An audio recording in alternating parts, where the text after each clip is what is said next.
I guess when I was thinking about it as well, I saw some of the capabilities popping up, and I was also wondering, what some of the use cases would be. You've probably spoken with, dozens, if not hundreds of customers, and maybe even more than that, that may or may not be using this. So what kind of customers would be using this, or would be the use case? Or is it targeted towards, more customers doing something with multi-tenancy, or do they need to be a specific size, larger customers, smaller customers, customers without or with a dedicated networking team? So what kind of use cases are we talking about? And Yeah, maybe you have some real life examples as well. yeah. But I mean, if you actually, the use case can really be boiled down to simplified consumption of networking security services, whether the consumer is a real person, like a developer or a VI admin, or another service. Like, for example, we have a Kubernetes service, the VMware Kubernetes service.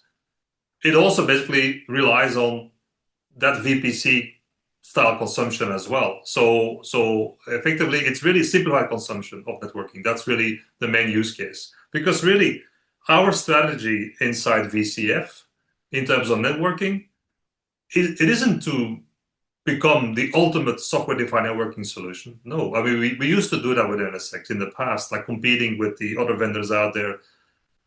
Forget that idea. We no longer do that. We no longer want to do that. We really want to basically we want to make consumption the main focus of VCF networking through VPCs. And I think you can extend this idea to this kind of strategy to other technology areas within the VCF platform. I mean, every functionality we added to VCF 9 ultimately is to allow this kind of new, I call it the private cloud operating model, where the cloud admin becomes a service provider, like service between quotes. Not that he's a service provider, but basically every enterprise, basically the IT department would become a service provider to the service consumers, which basically are all the internal customers, like the different departments or set of developers or development team.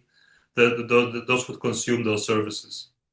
And then the IT team would basically create this kind of service factory, if you will, which is essentially what VCF 9 is all about.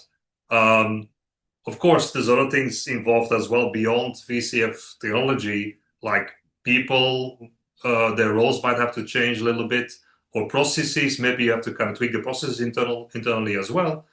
But technology is obviously very much a part of it, and I think that's the grand vision, at least for me. That's how I explain VCF 9 to people.